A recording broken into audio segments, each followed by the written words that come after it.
رب اشرح لی صدری ویسر لی امری واحلل عقدۃ من لسانی یفقہوا قولی آمین یا رب العالمین۔ مجھے اس نشست کے لیے جو موضوع دیا گیا ہے وہ ہے علامہ اقبال اور ڈاکٹر اسرار احمد رحمہم اللہ۔ وجہ اس کی یہ ہے کہ جہاں تک ڈاکٹر اسرار احمد رحمۃ اللہ علیہ کا تعلق ہے، میں ان کے ساتھ ایک طویل عرصہ وابستہ رہا ہوں، ان کے ادارے میں تعلیم حاصل کی ہے، ان سے بہت کچھ سیکھا ہے، مل کے کام کیا ہے، اور 1988 سے لے کے 2010 تک بہت قریبی تعلق رہا ہے۔ 2010 میں وہ فوت ہو گئے۔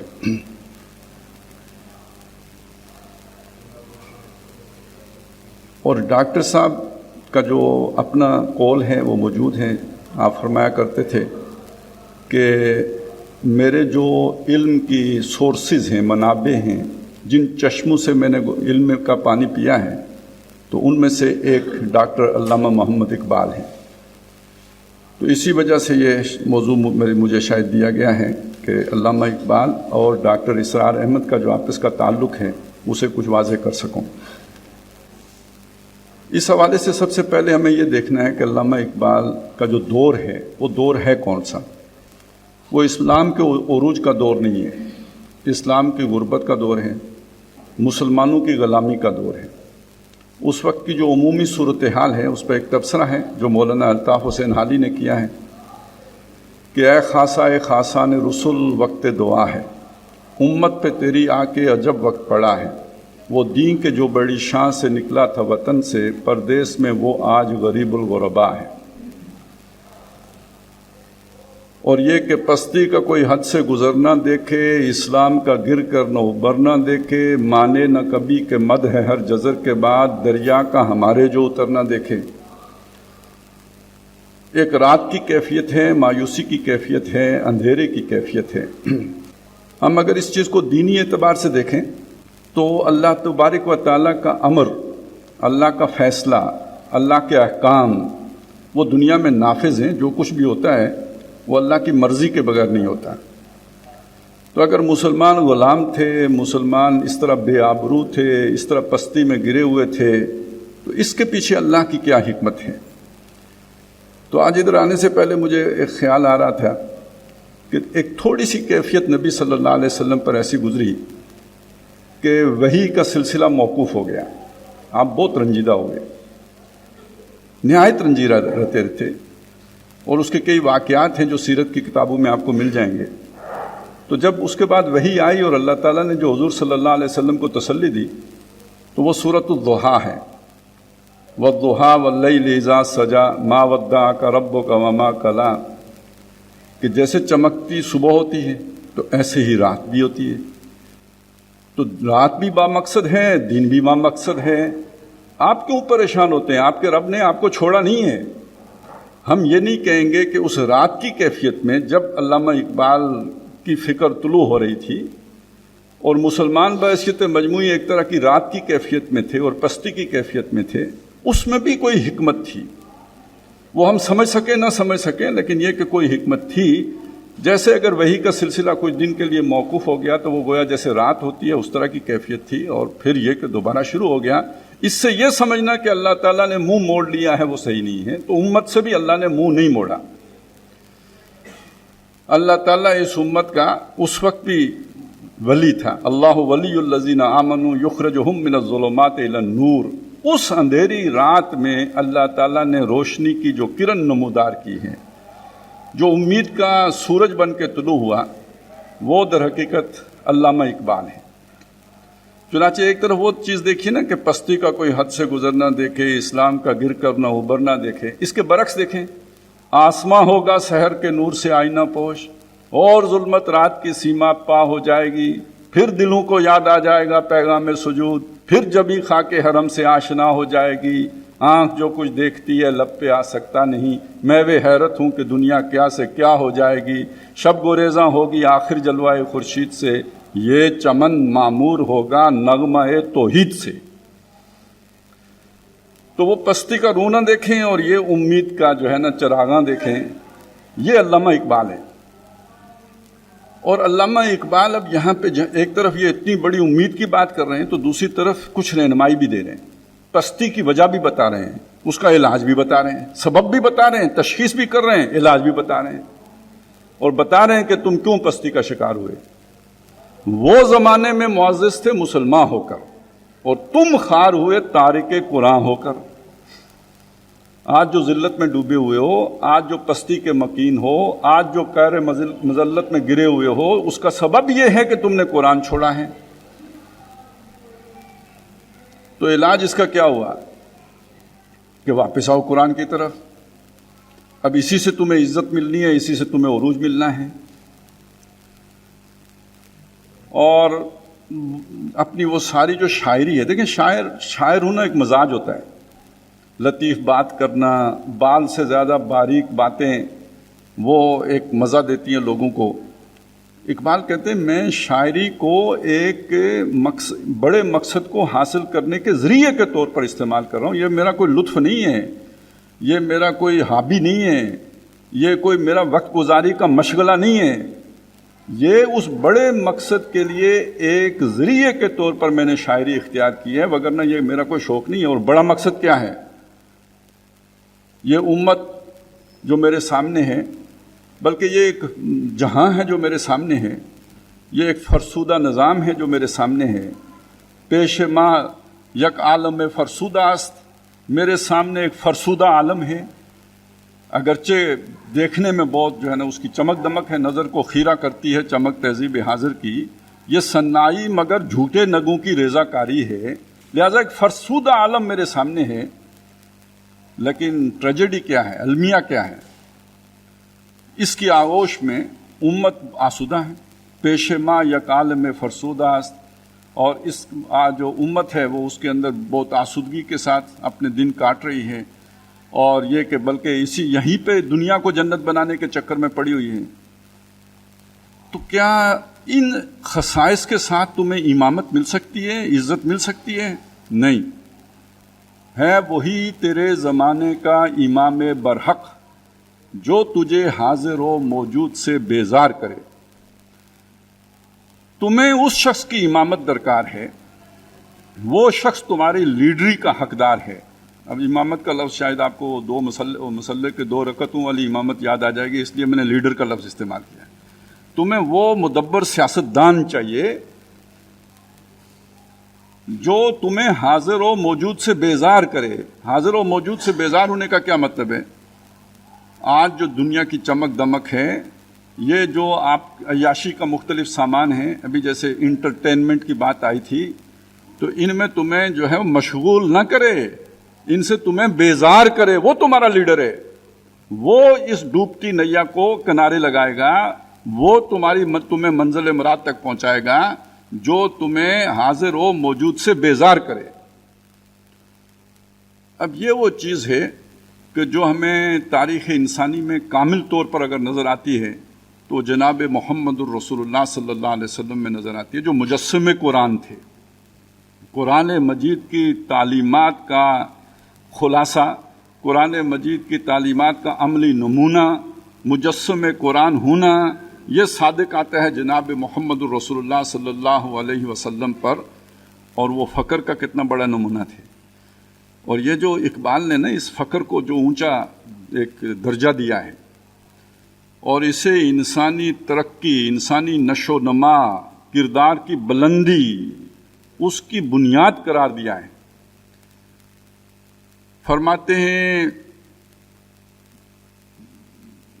یہ جو قرآن مجید ہے، اس کے بغیر ایک پوٹینشل جس کا ہے نا شیر والا، وہ بھی ایک لومڑی بن کے رہ جاتا ہے۔ جز با قرآن زیغمی روبائی است، اگر قرآن نہیں ہے تو شیر بھی لومڑ ہوتا ہے، یعنی چالاک ہوگا، یار ہوگا، مکار ہوگا، اپنی جو ہے نا مختلف ٹیکٹس استعمال کر کے اپنا کام بنا لے گا، لیکن اس کے اندر حکمت، دانائی، وزڈم یہ نہیں ہوگی۔ لومڑی کے اندر یہ چیزیں تو نہیں ہوتی ہے، یاری مکاری ہوتی ہے، وزڈم تو نہیں ہوتا، بہادری تو نہیں ہوتی۔ جز بقرآن زیغمی روبائی است، فقر قرآن اصل شہنشاہی است۔ قرآن کی تعلیمات کے نتیجے میں انسان کے اندر جو بے رغبتی پیدا ہوتی ہے دنیا سے، جو بے نیازی پیدا ہوتی ہے، جو استغنا پیدا ہوتا ہے، اصل شہنشاہ تو وہ ہوتا ہے۔ اب ذرا اس بات کا تھوڑا تجزیہ کریں گہرائی میں۔ ایک شہنشاہ ہے، وہ شہنشاہ ایران ہو یا شہنشاہ آل سعود ہو، جو بھی شہنشاہ ہیں، لیکن اس کی دل میں ابھی حرص ہے ایک اور ملک فتح کرنے کی، تو فقیر ہے نا، محتاج ہے نا، ابھی احتیاج اس کی ختم تو نہیں ہوئی، ابھی اس کی ضرورت باقی ہے۔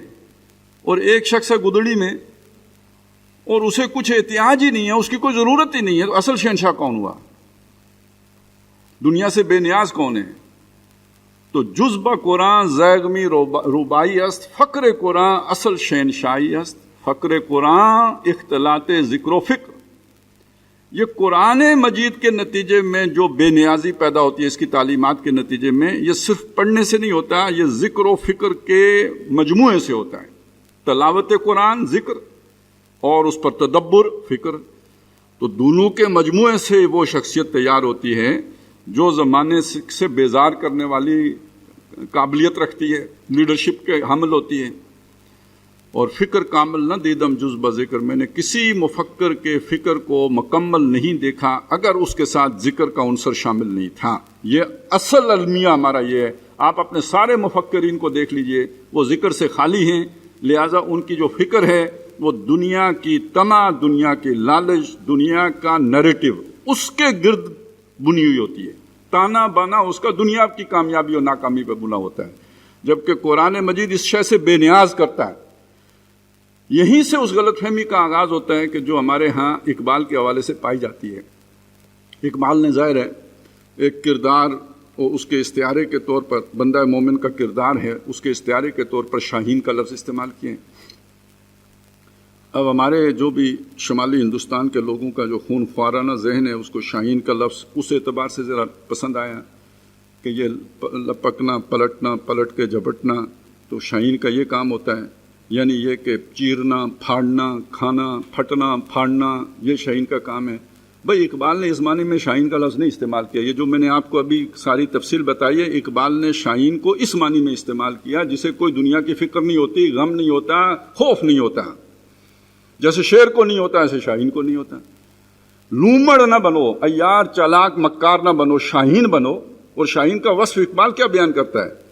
پرندوں کی دنیا کا درویش ہوں میں کہ شاہین بناتا نہیں آشیانہ۔ شاہین کی درویشی کو نمایاں کیا ہے، اس کی چیر پھاڑ کو نہیں نمایاں کیا ہے۔ اور اس درویشی میں سب سے بڑی بات کیا بتائی ہے کہ دنیا کو وہ آشیانہ نہیں بناتا ہے۔ تو بندہ مومن در حقیقت یہ ہے جو اقبال کا مطلوبہ انسان ہے یا مطلوبہ مومن ہے، وہ یہ ہے جو شاہین کی مانند دنیا سے بے نیاز ہو جائے۔ قرآن اسے بے نیاز کرے گا، اقبال چاہتا ہے یہ شخص ہو، اور امت کو وہ یہ سمجھاتا ہے کہ در حقیقت تمہاری لیڈری کے قابل ایک ایسا لیڈر ہے کہ جو دنیا سے اس طرح بے نیاز ہو۔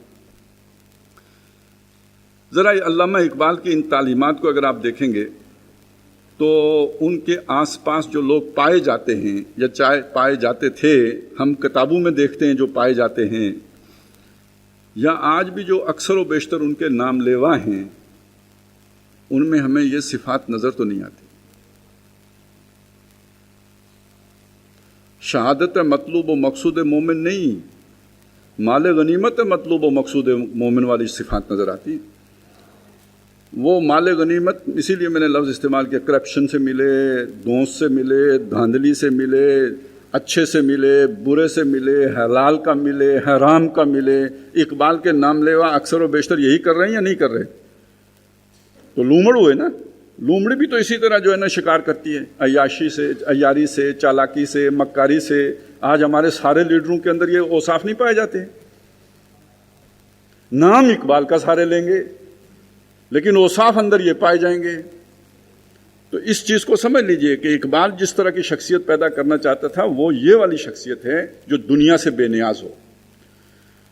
مجھے نہیں معلوم کہ آپ میں سے کتنوں نے اپنی زندگی میں ایسی کسی شخصیت کو دیکھا ہو، کبھی اس کا پالا پڑا ہو۔ ایک تو ہوتا ہے کہ شاہین کے اوصاف ہی نہیں اس کے اندر، نہ ناخن ہیں، نہ جو ہے نا پر ہیں، تو آپ کہیں کہ یہ شاہین ہے کہ اس نے کوئی ہاتھ نہیں مارا ہے، تو وہ بیچارہ کیا ہاتھ مارتا ہے؟ اس کے تو بس بھی کچھ نہیں تھا. وہ تو نارسائی کو، اس کی نارسائی کو آپ نے پارسائی بنا دیا ہے. اصل میں تو وہ نارسائی ہے اس کی. اصل مسئلہ یہ ہے کہ وہ کچھ کر بھی سکتا ہوتا اور اس نے نہیں کیا، تو ہم کہیں گے کہ یہ ہے وہ اقبال کا انسان مطلوب. تو میں عرض کر رہا تھا کہ پتہ نہیں آپ کو ایسا انسان کبھی زندگی میں ملا ہوگا یا نہیں ملا، آپ نے دیکھا کہ نہیں دیکھا، لیکن یہ کہ میں اپنے آپ کو ان خوش نصیبوں میں شمار سمجھتا ہوں کہ جنہوں نے ڈاکٹر اسرار احمد کی صورت میں ایک ایسا انسان دیکھا ہے. ان میں بہت سی خامیاں ہوں گی، بہت سی کمیاں ہوں گی، انسان تھے، ہر انسان خطا کار ہے، اس سے غلطی ہوتی ہے. کلو بنی آدم خطا ہوں، آدم کے تمام بیٹے خطائیں کرتے ہیں. لیکن یہ کہ یہ جو اقبال نے جس طرح کی شخصیت کا نقشہ کھینچا ہے، یہ شخصیت ہم نے اپنی نگاہوں سے دیکھی ہے. اقبال ہم سے پہلے گزر گئے، 1938 میں فوت ہو گئے. ہم تو ان کے کوئی 26 سال کے بعد دنیا میں ہماری جو ہے نا آمد ہوئی ہے. لیکن یہ کہ ان کے فوت ہونے کے بعد، لیکن ہم نے اپنی زندگی میں ایک شخصیت دیکھی ہے، اور وہ ڈاکٹر اسرار احمد ہیں کہ جو اس معیار پر پورے اترتے تھے. کم از کم دنیا کی کوئی طلب ہم نے ان کے اندر نہیں دیکھی. اور یہ بات تو خیر لاہور میں اکثر لوگوں نے بیان بھی کیے کہ جو 1952 میں ان کا بیڈ تھا تو اسی پر 2010 میں وہ فوت ہوئے. ہمارے درمیان یہاں ان چیزوں کے گواہ بھی موجود ہیں. جو بات میں کہہ رہا ہوں یہ لوگوں نے اپنی آنکھوں سے دیکھی ہے. اسی طرح انہوں نے پوری زندگی بسر کر دی. اور وہ کب انہوں نے MBBS کیا تھا؟ ارلی 50s میں. اور ان کے ساتھی اس وقت دنیا میں امریکہ تک پہنچے ہوئے، یعنی یوں سمجھے کہ دنیا کو جنت بنا کے بیٹھے ہوئے. لیکن انہوں نے وہ ایک بالکل سادہ زندگی بسر کر کے دنیا سے چلے گئے. اقبال ایسے ہی افراد چاہ رہا تھا. یہ میں نے ایک طرف سے بات آپ کے سامنے رکھی ہے کہ جو موضوع رکھا گیا یا مضمون رکھا گیا، تو یہ دونوں شخصیات کے درمیان جو ایک تعلق ہے اس کا یہ پہلو آپ کے سامنے نمایاں کر دوں. ایک یہ کہ ڈاکٹر اسرار خود کہتے تھے کہ میری جو علم کی منابع ہیں ان میں علامہ اقبال بھی شامل ہیں. اور دوسری بات، میں نے جو اقبال جس طرح کا انسان چاہتے تھے، وہ جو جس کے اندر بے نیازی ہو، بے رغبتی ہو دنیا کی، وہ انسان ہم نے ڈاکٹر اسرار احمد کی صورت میں خود اپنی آنکھوں سے دیکھا ہے. اب ذرا جو اگلی بات میں آپ کے سامنے رکھ رہا ہوں اس کے لیے مجھے تھوڑی سی لمبی سی تمہید ایک باندھنی پڑے گی. وہ اللہ کا ایک پورا منصوبہ آپ کے سامنے رکھنا ہے. اس میں پتہ چلے گا کہ یہ لوگ کہاں فٹ ہوتے ہیں. یہ میں نے جو دن اور رات کی بات کی تھی کہ اللہ تعالیٰ دن بھی لاتا ہے تو اللہ رات بھی لاتا ہے، تو عام طور پر اللہ کا دن 1000 سال کا ہوتا ہے، جس میں وہ اپنا پلین پورا جو ہے نا چاک آؤٹ کرتا ہے. یدبر الامر من السماء الی الارض، اللہ تعالیٰ تدبیر امر فرماتا ہے آسمان سے زمین تک. ثم یارج الیہ، پھر وہ جو بھی اللہ نے فیصلے کیے ہوتے ہیں ان کا فیڈ بیک اللہ کی طرف واپس جاتا ہے.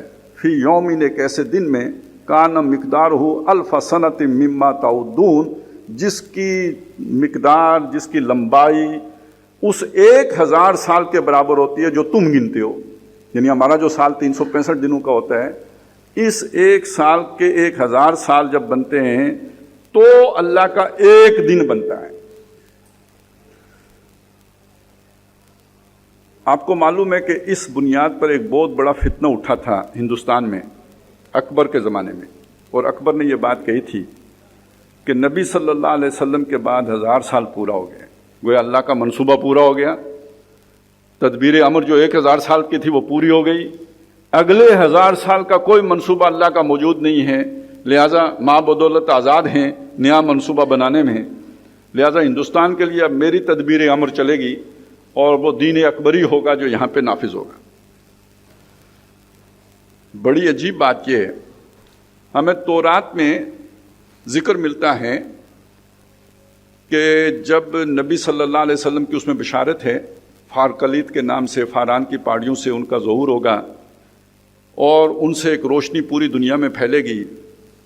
اور ان کے 1000 سال کے بعد، وہاں بھی یہی الفاظ ہیں، 1000 سال کے بعد، یعنی نبی صلی اللہ علیہ وسلم کے 1000 سال کے بعد پرانا سانپ، یعنی ابلیس، پرانا سانپ تورات کی اصطلاح میں ابلیس، یعنی جو ابلیس ہے